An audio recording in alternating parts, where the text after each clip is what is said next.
Welcome to the Tammi Mack Late Show on Fox Soul. I am Tammi Mack. Hey, y'all. Look, before anyone in the entertainment business gets to work in the entertainment business, gets to real work, like signing the contracts, before actors hit the set, before writers put their fingers on the keyboard. Well, I don't know. I'm a writer. I put my fingers on the keyboard before this part. But before buyers buy the thing that the writers are writing on the keyboard, before players get drafted, yes, they will all say one thing prominent in those cop movies: I need to speak to my lawyer.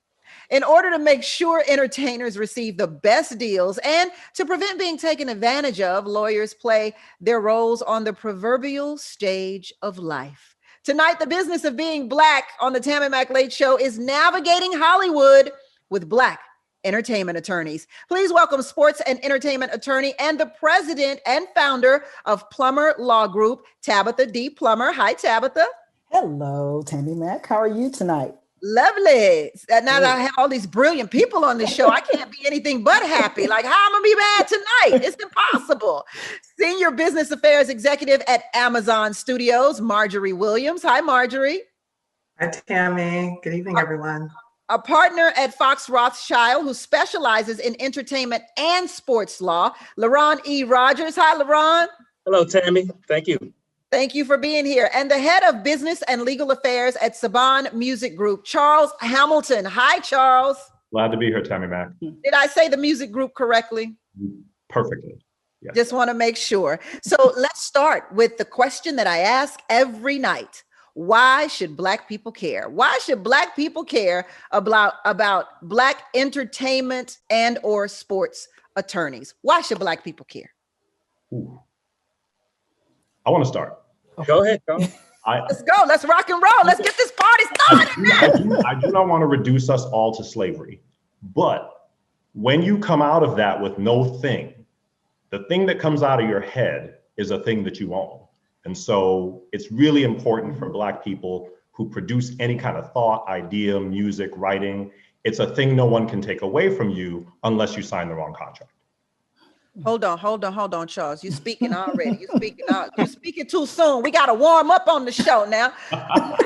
Now repeat that one more time, because that was deep. We not many of us, our average net worth is about $9,000, the average Black family. But the things that come out of your head, the music, the writing, the creative things are yours until you give them away or make a deal for them. So it's super important to care what's in a contract.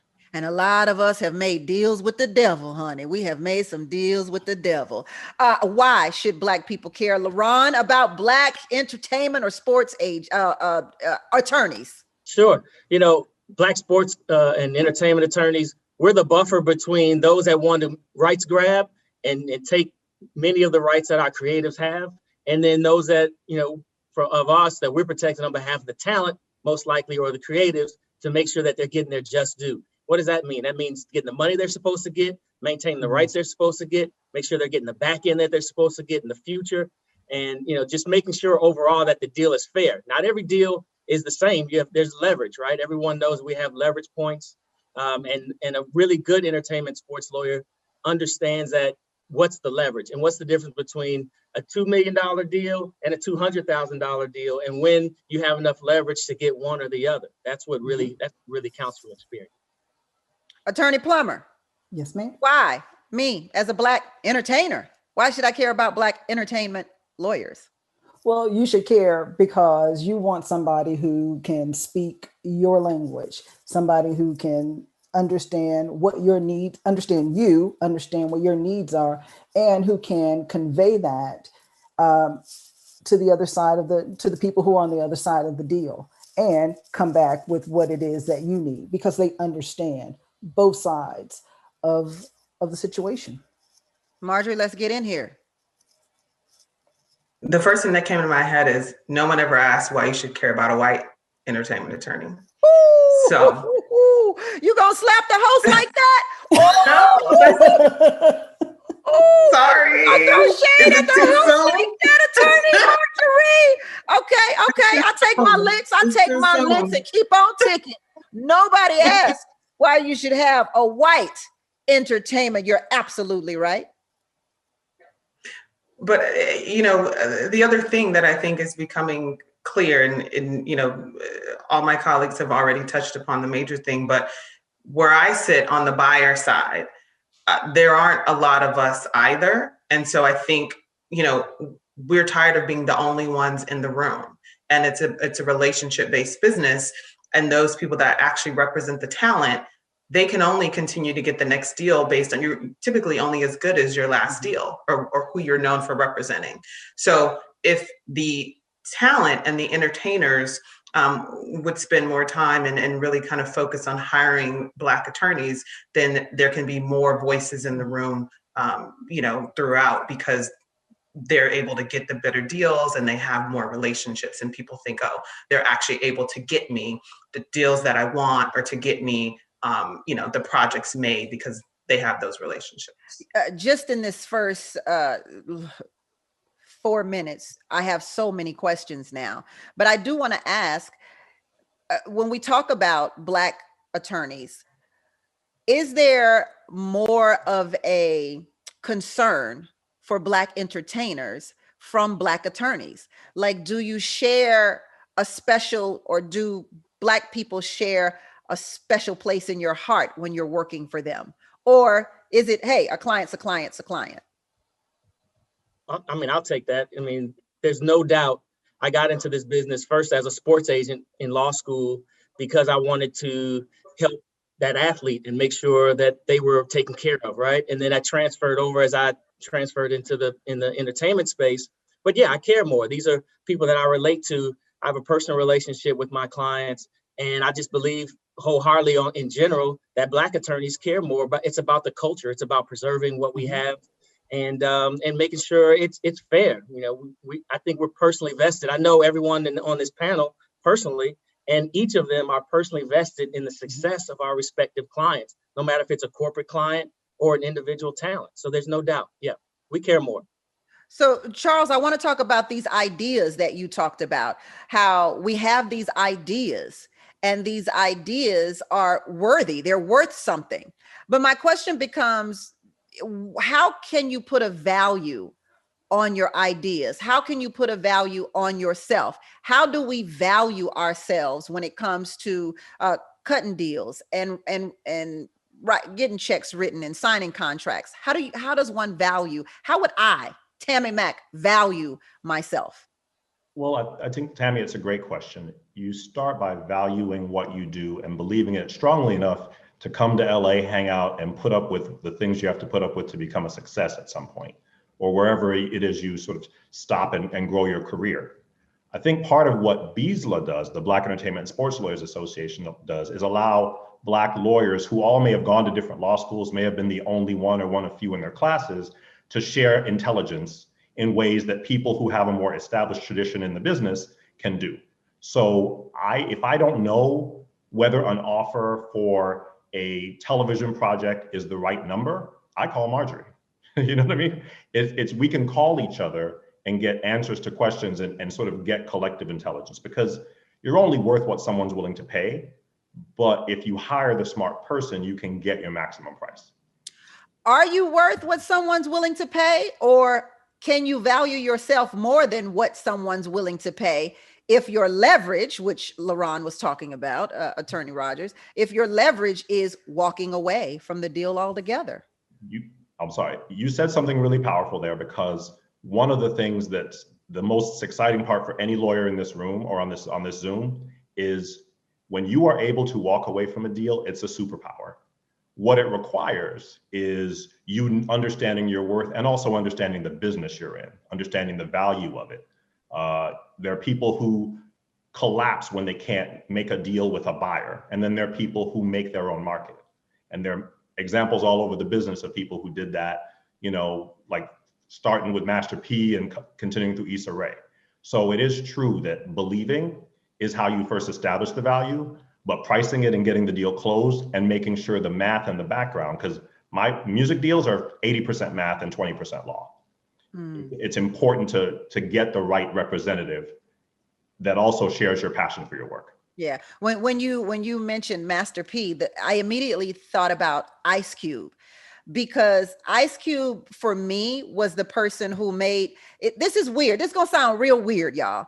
But it was Ice Cube who made me think, well, if Ice Cube can walk away, anybody ought to be able to walk away, because literally Ice Cube was the lesser of the NWA. Like, he wrote for NWA, he wrote all of their stuff, but he wasn't the front man in NWA. And you would think by him walking off, he was going to be a flop, you know? And it did not happen. He believed in himself, much like you said, Attorney Hamilton. He believed in himself so much that he was like, I don't care. I don't want to deal with Dre. I don't want to deal with Easy. I don't want to deal with this crooked ass attorney either. I'm walking away and I'm doing my own thing. And for me, because, you know, I'm an NWA fan. And so Ice Cube was hard, though. I'm not gonna let you get away with that one now. Ice Cube was real hard. He was very hard. He was extremely hard. But that kind of sunk into me and made me think, if Ice Cube can walk away, certainly I can walk away. And I don't even know why that resonated with me so much, watching Ice Cube walk away from NWA, but it did.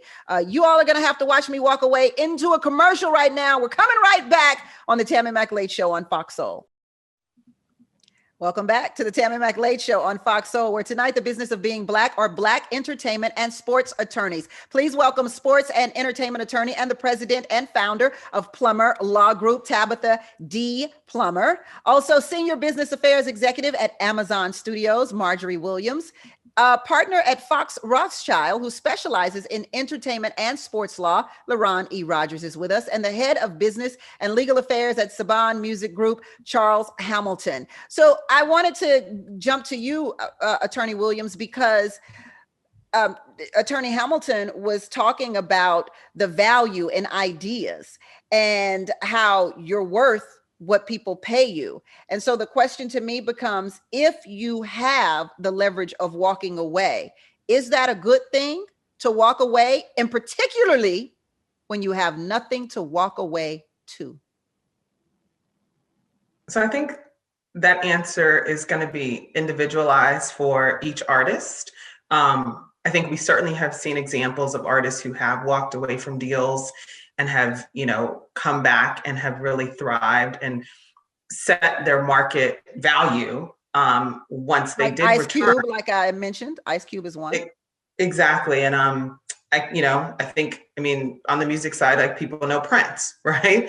I think there's a few examples that come to mind, but I think what I also want artists to be careful of is making sure they have the right people on their team that can accurately quantify that value, because you can have some people that will tell you, oh, don't take this deal. And it actually was a good deal. And what people don't realize is the value of the machine that these companies have behind them in terms of the marketing and the promotion and partnering them up maybe with other producers.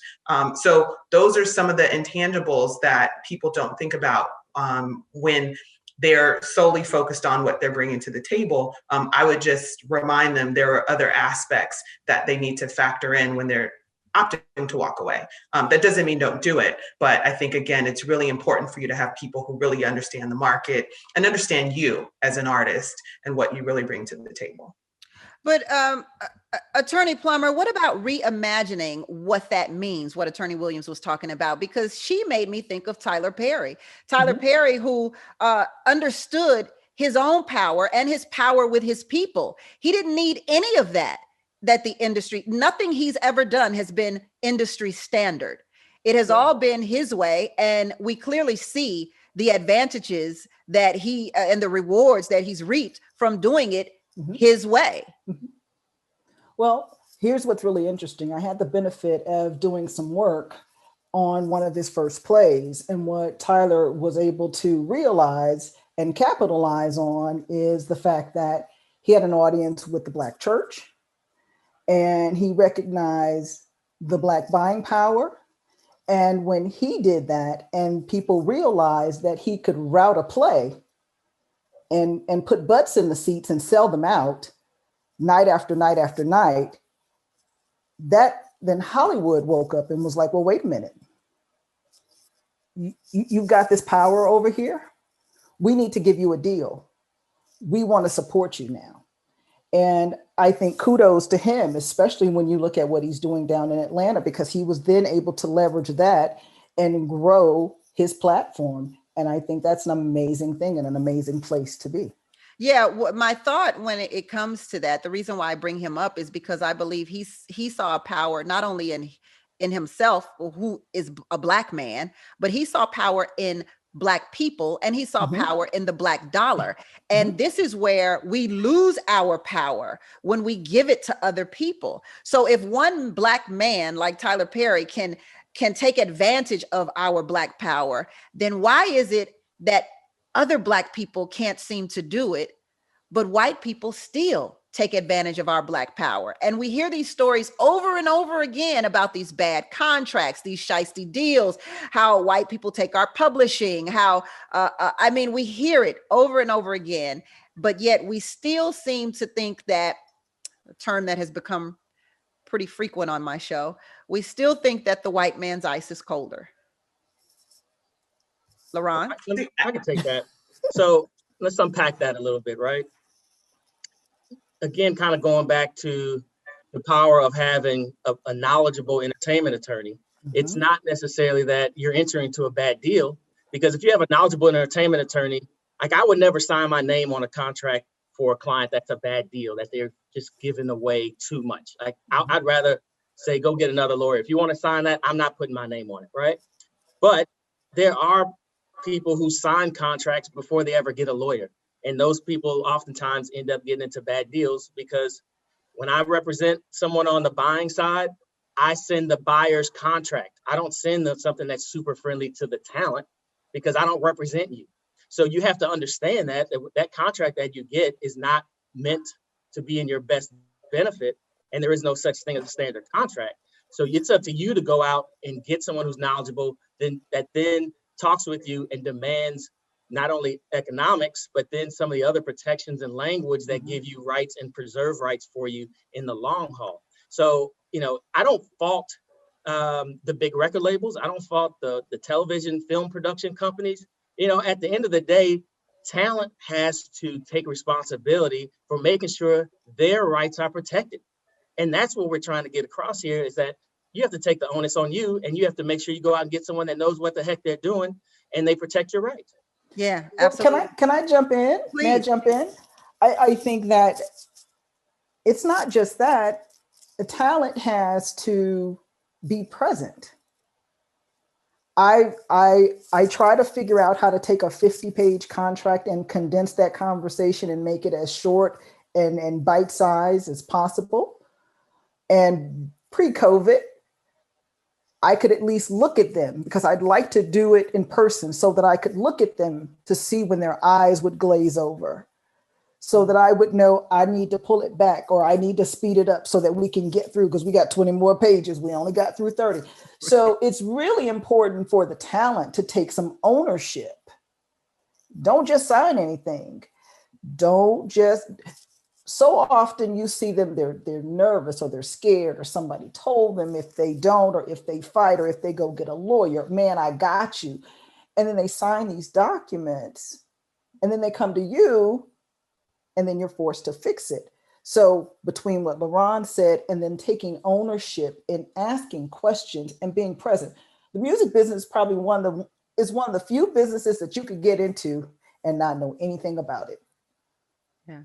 You want to open up a bakery, you at least need to know what kind of ovens, what type of flour, so that your donuts or your cakes rise. You've got to know something. Where should you locate it? One of the few businesses all you need to know how to do is either sing or push a button or do something, and you can get in without really understanding the flow of the economics of the business. Yeah. And so it's really important that they're with someone who is going to be trustworthy, who is going to help educate them, and that they want to take ownership in their business, because it is a business. And if they don't think that, we got all kinds of case study that shows that it is a business. because We're going to go to everybody else will be rich. We're going to go to our chat room because our soulmates are chiming in. Incog says, I think Black attorneys have a better understanding of what truly is important to the Black talent and the key deal points. Is that true? Do you have a special spidey sense of what Black people want and need when it comes to dealing with contracts, Attorney Hamilton? You're on mute, Charles. I hear you now. Oh, no, you're on mute. Half my job is to be a psychologist. I feel like one of my strengths as an attorney is understanding the emotional motivations of clients too. There are clients who are simply satisfied by making sure they got the best bargain. And so they don't want you to close the deal fast. They want you to close the deal hard. I think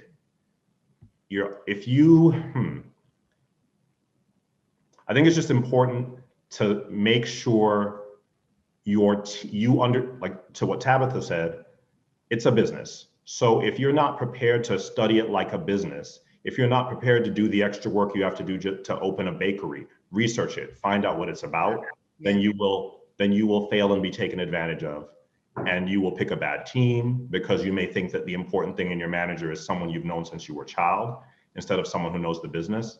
There are a lot of things where I can't emphasize enough how important it is to treat it like a business. Yeah, our soulmates, we'll go back to our soulmates. Beasla is still around. Wow. So somebody's very familiar with Beasla. You want to share what Beasla is all about to our viewers, LaRon? Sure. The Black Entertainment and Sports Lawyers Association has been around for 41 years. We're a proud collective of attorneys from around the country and even internationally that represent entertainers, athletes, technology companies, and everyone in film and television. We are thought leaders, and the organization provides scholarships and mentorship to young attorneys and aspiring attorneys in law school. Let's see. CM Williams is saying Jerry Heller, the attorney that was working for Eazy-E. Well, thank you. Thank you very much. Charles, you say there's no such thing as an entertainment lawyer. So what do you mean by that? What I mean is that when people come and try to ask me about being in the entertainment business, young baby lawyers, they say, I want to be an entertainment lawyer. And I say, and I'll quote, this is from a senior and eminent music attorney, Virgil Roberts. I quote him when he says, you have to be a good lawyer. You have to be a good corporate lawyer. You have to know copyright law, trademark law. So if your vision of being a lawyer is hanging around in bars, hanging around with stars, you're probably in the wrong business, and you will be the kind of lawyer that fails your client, because the hard work happens late at night when you're reading the 30 pages in the back that nobody really wants to pay attention to. Yeah, I can feel that. I ain't trying to read no 30 pages. I would much rather pay somebody to do that. Yeah. We're going to take a quick break and come right back on the Tammi McLeod Show on Fox Soul. Welcome back to the Tammi McLeod Show on Fox Soul, where tonight, the business of being Black are Black entertainment and sports attorneys. So I want to talk about how important these contracts are, or maybe sometimes it's not the contract, like you talked about before we went to break here, Attorney Rogers. Sometimes it's the talent, and the talent has to take responsibility for having and knowing information and contracts that they sign. MC Hammer made over $30 million in his career. But keeping a staff of 200 people and rolling with an entourage of 40, he quickly got into $13 million of debt and filed for bankruptcy in 1996. Red Fox reportedly earned $4 million per year at his height in the 1980s, but he reportedly didn't pay taxes from 83 to 86. The IRS eventually seized his home and 7 cars in 1989 before he died in 91 with $3 million in debt. And we can hear about these situations with Black entertainers over and over again. Is this contractual doing with their attorneys that's wrong? Is this an accountant thing? Or is this a talent thing where the talent just doesn't have the knowledge that it needs to do? And anyone can take this question. Well, I can tell you for certain, I've represented first round draft pick athletes. I've represented, multimillionaire entertainers. It's not a contract issue. It's a budget. It's a business issue. If you make $1,000 and you spend $1,100, guess what?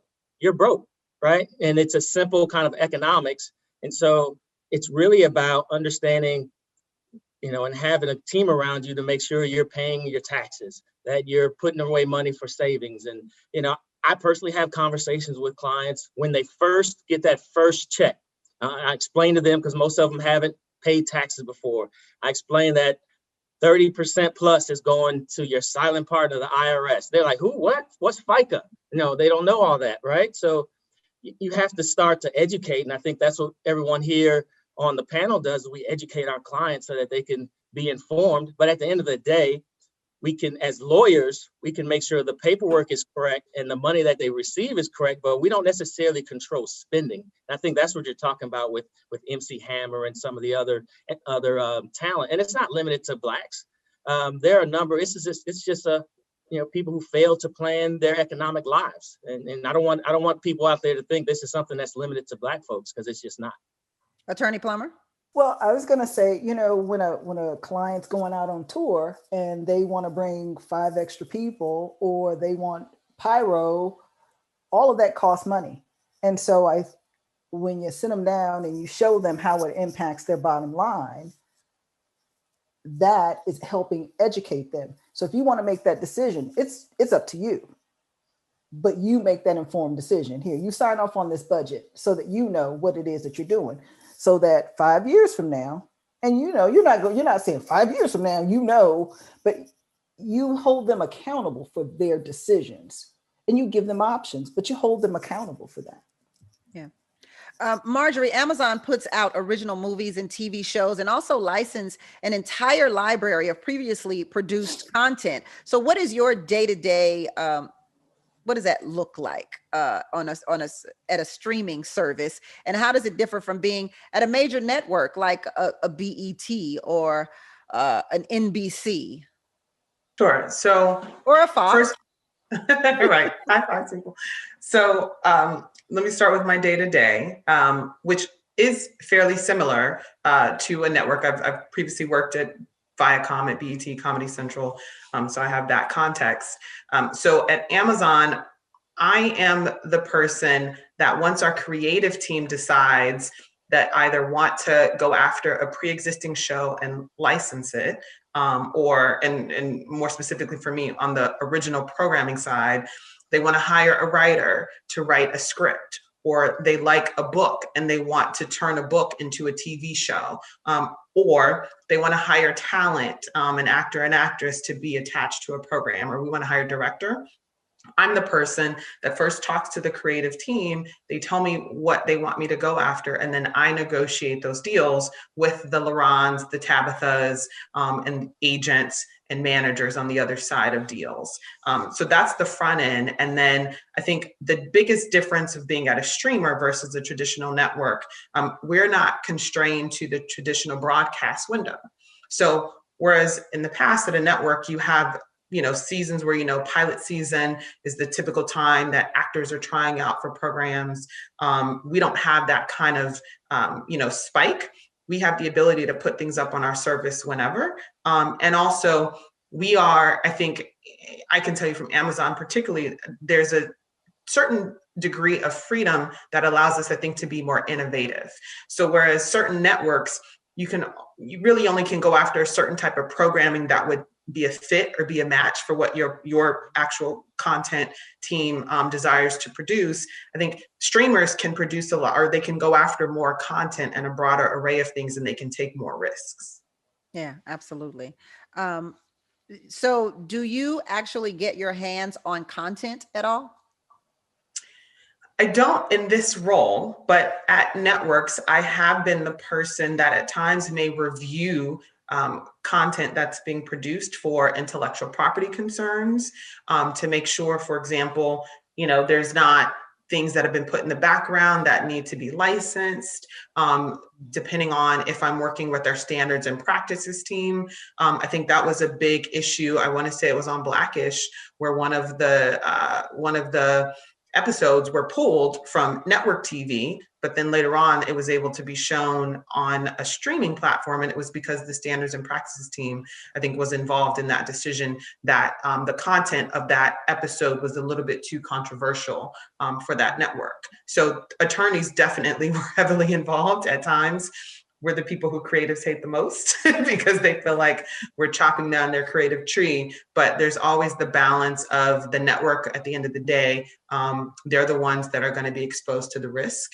And so there's the balance of being as talent friendly as you can and wanting to be a home for creatives, but then also not really alienating your audience or being exposed to things like FCC fines and other issues that could come up.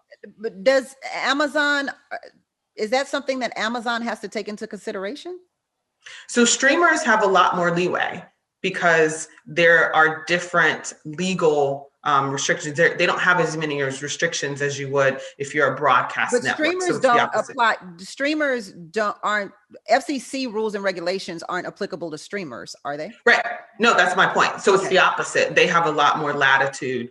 For them, it's just more about their brand concern and, you know, what lawsuits they want to potentially be exposed to, or, you know, if they want to potentially alienate a potential target market. Right. And Tammi, that's a very interesting point that Marjorie just said. And that's another reason why to have Black entertainment attorneys inside the system, right? Because Marjorie can sit in a room and say, we might want to rethink that. Our audience may not receive that how you think they're going to receive that, right? Yeah. And that's a very powerful thing. So you can hopefully alleviate alienating your audience.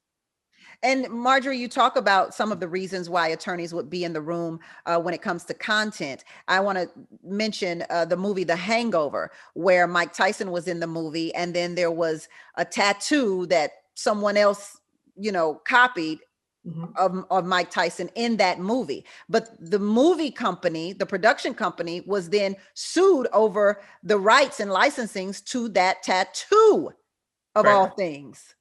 So that's one of the tricky things.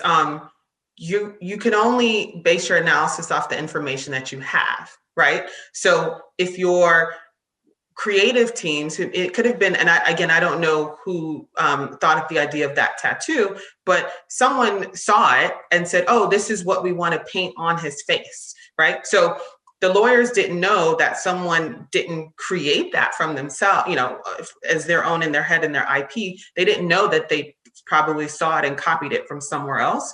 So there was no way for them to then flag that as a potential, you know, IP concern. I mean, of course, now after the lawsuit, I'm sure there's even a larger checklist of questions to ask. And so the lawyers often have to kind of play like a journalist or I don't want to say an interrogator, that's the military side of me, but we have to know to ask questions because I think it goes back to what Charles said, you have to be a good lawyer first. And a part of being a good lawyer is issue spotting. So you have to understand maybe this audience doesn't recognize that that's actually a legal concern, but it could potentially be a legal concern. So you have to ask. I remember shows like Law and Order, as you're creating a potential uniform, did you copy that uniform from another actual state or city's uniform, or was that something that you created on your own? Because again, there's a potential for it to need to be licensed. And so you would have to do a copyright search or a trademark search. So those are the type of things that lawyers do in-house that people probably don't realize as a part of our job. Yeah, the lawsuit almost affected the release of the film, The Hangover, and Warner Brothers settled with the tattoo artist for an undisclosed amount. Do you think that was a pretty large amount? I mean, if I had to guess, probably, because it's always the trade-off of, do we pursue this down, you know, the courts and win, but now we're delaying a release of something, or do we just, you know, chalk it up? And, you know, we have insurance, or, you know, potentially we have the money that we have to pay offsets the delay in the release of the actual film. Right. We're going to take a quick break and come right back on the Tammi Mack Late Show on Fox Soul. Welcome back to the Tammi Mack Late Show on Fox Soul, where tonight the business of being Black is our Black entertainment attorneys. And welcome my Black entertainment attorneys. Isn't that weird? Like referring to you as Black when everybody clearly sees that y'all Black, without a doubt. Please welcome sports and entertainment attorney and the president and founder of Plummer Law Group, Tabetha D. Plummer. Senior Business Affairs Executive at Amazon Studios, Marjorie Williams. A partner at Fox Rothschild, who specializes in entertainment and sports law, LaRon E. Rogers. And the head of business and legal affairs at Saban Music Group, Charles Hamilton. I want to run this quick clip by you because I thought it was just funny and quite interesting. And it also showed Method Man's age here. But let's go to this clip of Method Man. Where's this coming from? You can't see it. Like, you don't see it. Right. It's like nobody really listened to your music like that. Where'd you get this money? Right. I just want to know.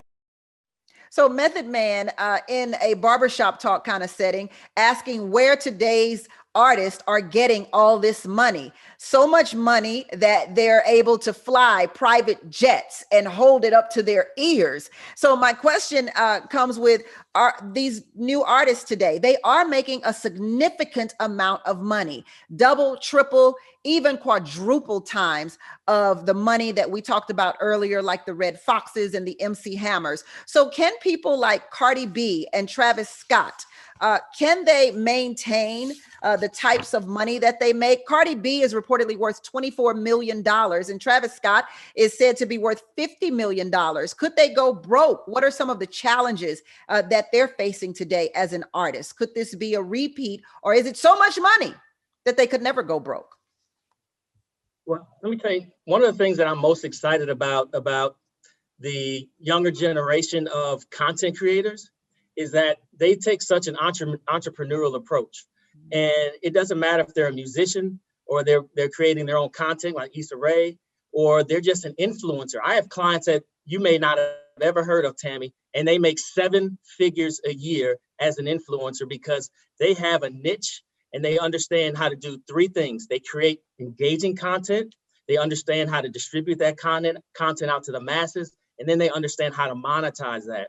And once you understand those 3 things, then you can pick and choose brands that will pay you in order to get to your audiences. And if you get a team that knows how to monetize that, and then you understand your real power, you can leverage into millions and millions of dollars just using that platform. Some of the older artists, they're stuck in the old traditional ways of music and not really realizing those three things. But the younger ones, they get it. They understand the technology, and technology is the great equalizer right now. And I have clients that we're talking billion-dollar conversations. How do we integrate their celebrity into tech platforms so we can have a billion-dollar exit in 5 to 7 years? Like, our conversations are just different. Wow. And we're talking about 20 to 30-year-olds who have a lifetime ahead of them. Exactly. Yeah, absolutely. It's a real conversation. Attorney Plummer, how do you feel about that? No, I started laughing. I was like, well, the ones that didn't take the PPP money. No, I'm just joking. I'm sorry. I didn't say that. Those the ones we talking about? Who we talking about? No, I'm just joking. I did say that. Oops, sorry. I promised Charles I would be good today. And you have been. No, I totally agree with what Ron is saying. Like, they're able to really monetize. They're able to just really monetize what it is that they're doing. But I also think that in today's market, what you're seeing though is everything on the gram, everything is visual. And so you see it more and people are more flashy with their money, as opposed to maybe back in the day when people had money, but they reinvested it in things, or they just simply had the money in the bank and they weren't, the internet may not have been around or as prevalent, or it wasn't a popular thing to be flashy with your money. So I think that you've got to take a look at it in that context too. Attorney Hamilton? I wanted to jump in. This is a perfect time because, and I'm sure Tabetha and LaRon may have a view on this in particular. I caution when I'm in my consulting mode, I consult with startups and entrepreneurs and digital spaces, and they're all very happy about the checks they're getting from being influencers. What I remind them is take the opportunity while you have 5 million followers and maybe 4% engagement to try to get some direct contact information. Use platforms that allow you to maintain a direct connection with your consumer, because otherwise you become super vulnerable to a platform that decides to change the algorithm. Oh. And I've seen people go from having money to having to borrow money. And it's a real concern. And so maybe for the rest of the panel, what are you, I know you guys are making big moves. What are some things that you're doing to help convert influencers from being food for the technology mill and turning to being owners of that mill? Let's talk about that a little bit.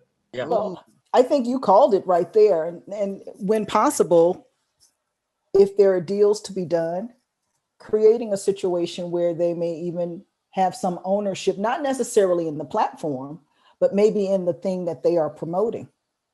So I love doing deals where we get some ownership. Yeah, I mean, that's the new way. That's the wave, right? So you take your celebrity. So what I do is I flip the paradigm in not being beholden to TikTok and IG and Facebook, right?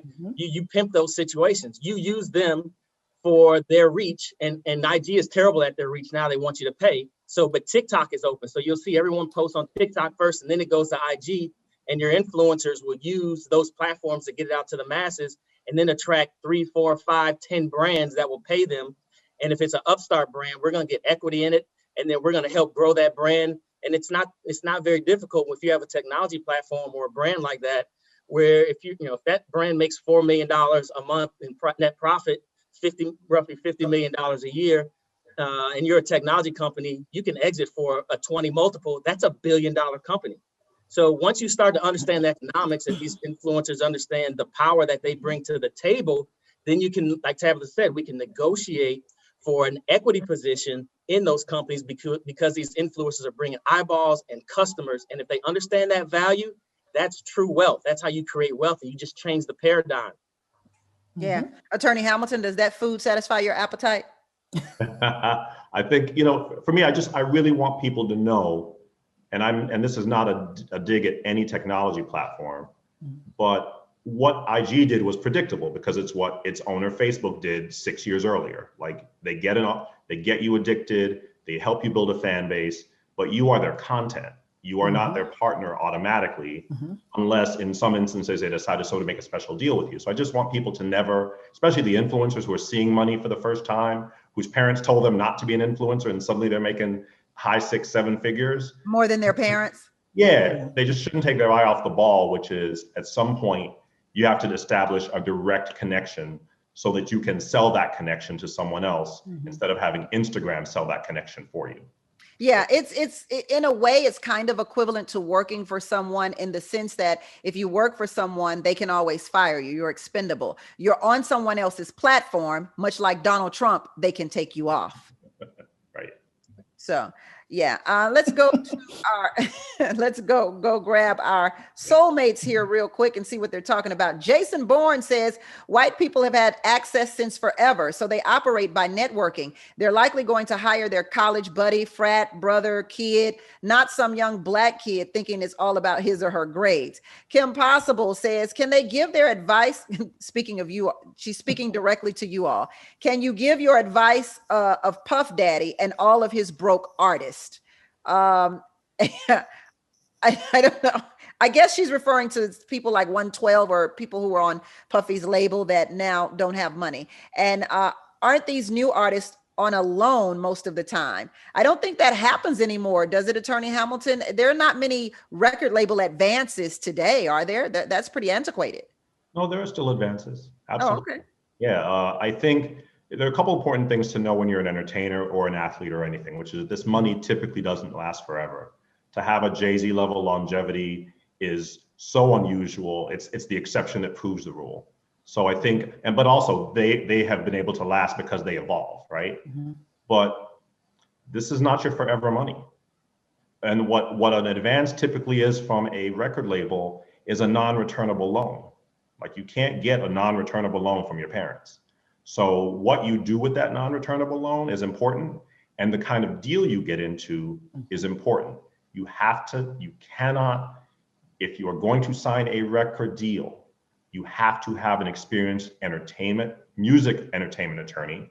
And please do not hire your best friend as the manager, unless they have enough lack of ego to share the job with someone who knows what they're doing. I've seen if there's any common denominator for people failing in the music business, it's been bad management, at least in my experience. Wow, that's good to know. That's good information to share. We're going to take a quick break and come right back on the Tammi McLade Show on Fox Soul. Welcome back to the Tammi McLade Show on Fox Soul, where tonight we probably need a little more time to talk to these attorneys so that we can find out how to structure our deals, or even, since we have attorneys who are on the opposite side of the table, find out how to work best with the opposite side of the table, because that's definitely something we need to know, right, Marjorie? Yes, yes. So Tabetha, tell us about the Plummer Group. Oh, wow. I'm like, no, we are a boutique law firm that specializes in sports and entertainment, transactional work. We don't do any form of litigation. We don't know where the courthouse is located. Thank God for that. But we are, we have a passion for what it is that we do and the people that we serve. Charles, what does the Saban Music Group do? Is it a record label or? Well, it's many things. What it is it's the brainchild of Haim Saban, of Mighty Morphin Power Rangers fame. And what he's decided to do is invest heavily in the music space, in certain types of acquisitions of content. We're open to pitches for catalog and things like that. And he's also started a brand new record label that focuses on an international vibe. So all of our artists are bilingual. We've got Puerto Rican artists who speak Spanish and English. We have amazing new signings. A woman named Cheska who just had a feature with Offset and De La Ghetto. I feel like we're a bilingual company, and I am increasingly bilingual, Spanish and English. And we have two Israeli acts, one of whom is going to blow your mind, a kid named Mergi, and another band called Static Mdel that has 500 million views. So we're trying to do something interesting from scratch. Yeah, I see. That is very interesting, and definitely a void in that industry. So the bilingual industry. So I think, and the way that today's generation is embracing people of different ethnicities and people of different cultures, I think that's perfect. You're on spot. LaRon, Fox Rothschild, want to talk about it? Sure. I mean, I'm a partner at a firm that has over 1,000 lawyers and is really a very well-respected entertainment, sports and film television firm. So we can help, the burgeoning, aspiring talent. We can help production companies, everyone in music, records, film. We have really a wide variety of ability to help bring your ideas and your thoughts, as Charles said, to life, and then make sure you're paid and protected. I think some of the biggest things that we are doing, and I'm doing personally for clients, is taking I say the honey, which is the eyeballs that they get, and then turning that into monetization in other ways that are very creative. We're doing NFTs. We're monetizing. You guys are really in the pocket with the NFT. Oh, no. I got to stop you though, because we're running out of time here. All right. Marjorie, I know I'm all into them. So what else is Amazon got going on before we get out of here? Well, we're a small startup, but no, seriously. I'll wrap on that. What we're doing, I will say I'm proud to be a part of our efforts to really recruit and diversify the tech industry. So although I am at Amazon Studios on the TV side, we have a ton of other opportunities throughout our company, and they're putting their money where their mouth is and trying to recruit diversity. Perfect. And I want to make sure that everybody knows to check out Fox Soul's Vaccine Town Hall special this Thursday, April 29th at 10 p.m. Eastern, 7 p.m. Pacific time. If you have a question about getting the vaccine and would like to ask our esteemed panel of hosts a question, head over to Fox Soul's Instagram page and send us a quick video question to our DMs, but make sure you send it in landscape. All right. You got that? And our Instagram is just simply at Fox Soul. Thank you all for being on the Tammi McLade Show tonight. Until tomorrow, everybody, it's a blessing to be in your box. Bye, y'all.